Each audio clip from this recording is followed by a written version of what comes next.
The moment that should have scared him. He should have walked away the first night I pushed him. Most men flinch when you withdraw. They try harder. They get louder.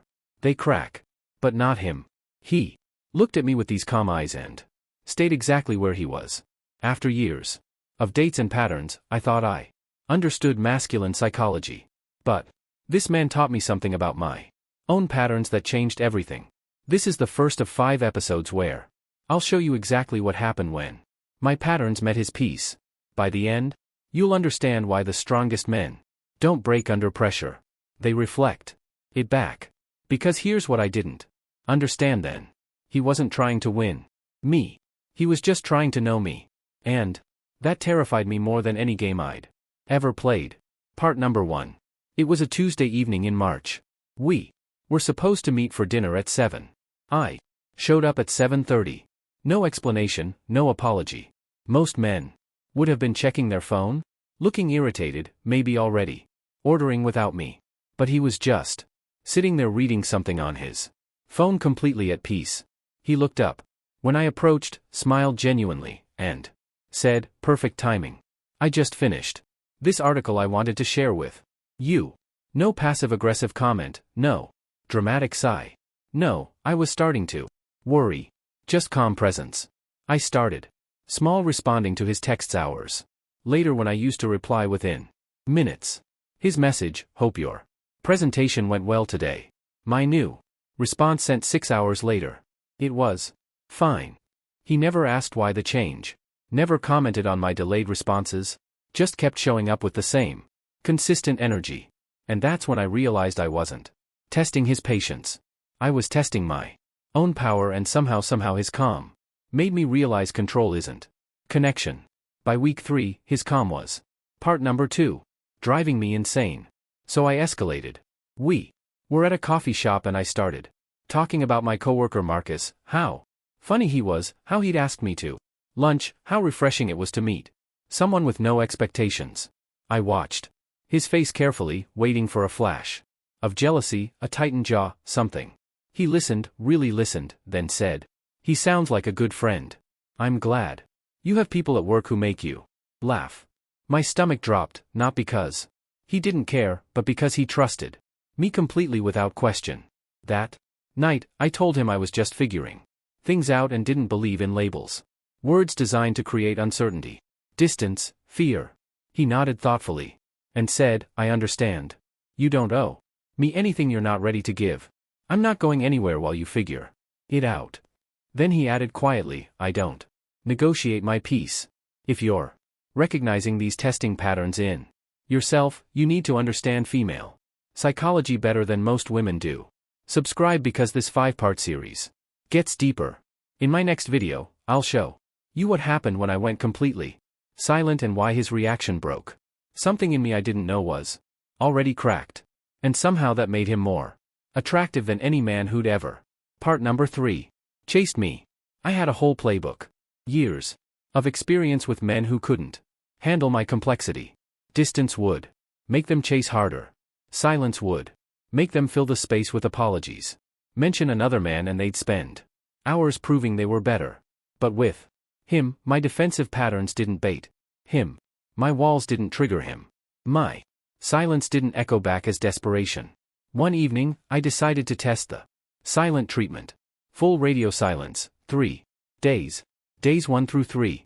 3 calm, pressure-free messages. Hope you're having a good day. No pressure to respond. Saw this article about that book you love. I'm here when you're ready to talk. That was it. No. Are you okay? No. Did I do something wrong? No. Paragraph analyzing what might be happening. Just steady presence even in my absence. By day 4, I was climbing the walls because his calm wasn't passive. It was active, like he was choosing not to be affected by my storm. And that's when I realized something that broke me. He wasn't playing my games because he didn't need to win them. Psychology calls this intermittent. Part number 4. Reinforcement. When unpredictable responses create stronger emotional attachment. But he wasn't playing that game. I started showing up late. First 15 minutes, then 30, then an hour. Each Time he'd be there, reading, working, peaceful, never checking his phone. Anxiously. Sorry, I'd say. Not sorry at all. Traffic was terrible. No worries, he'd reply. Gave me time to finish this chapter and he'd show me what he was reading. Include me in his peaceful moment instead of making me the disruptor of it. I started canceling plans. Something came up at work. I'm really tired tonight. His response was always the same. Of course, take care of yourself. Let me know when you want to reschedule. No guilt trips, no wounded questions about what was more important than him. Just space, clean, honest space. Part number 5. Every time he didn't react, I saw myself more clearly. When I was cold, he stayed warm. When I was distant, he remained present. When I was testing, he was just being. And in that contrast, I started to see my own patterns. How I'd learned to create chaos to feel in control. How I'd mistaken someone's panic for proof of their love. How I'd been choosing men who needed me to be different so I could stay the same. But he didn't need me to be different. He didn't need me to be anything. He just saw me. All of me. The scared parts, the testing parts, the beautiful parts. And he stayed anyway. Not because he was weak, but because he was strong enough not to take my fear personally. I thought I wanted peace. But when I met a man who didn't react to my intensity, I turned the volume up until I heard myself. We both had valid needs. Mine for safety, his for clarity. His stillness made noise in me until I finally heard myself. Part number 6. It was a Thursday evening in his kitchen. I'd been particularly cold all week, sharp, disconnected. He was making dinner, something simple, pasta with vegetables, moving peacefully around the space like my energy wasn't affecting him at all.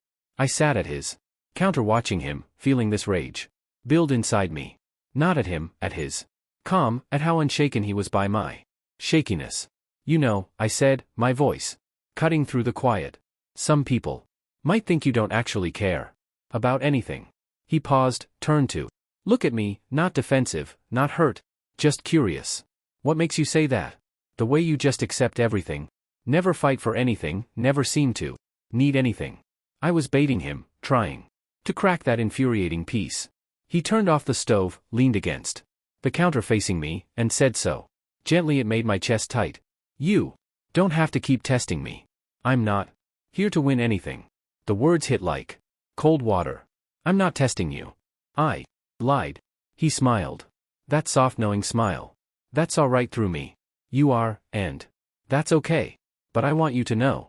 There's nothing you can do that will make me prove my feelings differently. I care about you. That doesn't change based on how you act. And for the first time, I realized I wasn't trying to see if he loved me.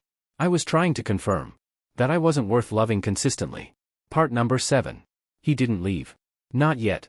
Not an action. But the first thing to break was my script. The one where I control the distance. The one where I decide when someone gets close. The one where I test people until they prove they're like everyone else who left. Because with him, none of it worked. He wasn't trying to get closer when I pulled away. But he also wasn't pulling away when I pushed. He was just there, steady, like a tree that bends in strong wind but never breaks. One night after weeks of this dance, he asked me something that stopped me cold. We were driving back from dinner. It had been a good night, one where I'd forgotten to be guarded. At a red light, he turned to me and said, "Can I ask you something?" I nodded, my stomach already tightening. What would happen if you just let this be easy? I stared at him. Let what be easy, this us. What would happen if you stopped waiting for me to disappoint you? The light turned green. He started driving again, but I couldn't breathe. Later, he told me some nights he had to walk around the block to not take my fear personally because I didn't have an answer. I'd spent so long preparing for people to leave that I'd forgotten what it felt like to let someone stay. Or the outro. Men who stay still when tested. To the men who don't flinch, who don't chase chaos or collapse into it, you don't win by being unbothered. You transform by being undisturbed. You show us something we've never seen. That love doesn't have to be earned through suffering. That consistency isn't boring, it's revolutionary. That a man who doesn't need to prove himself is the most powerful kind of all. And in that stillness, you give us the space to see ourselves clearly. Not as broken things that need fixing, but as whole people who forgot how to receive love without testing it first. You don't save us, but you show us it's safe to save ourselves. After that night in the car, everything changed. I started watching him differently, not testing anymore, just observing. In my next video, she went silent. He didn't flinch. I'll show you what happened when I tried my nuclear option. 3 days of complete silence. The test that always worked before. Except, this time, it backfired in ways I never saw coming. Because sometimes when you go silent to gain control, you discover who really has the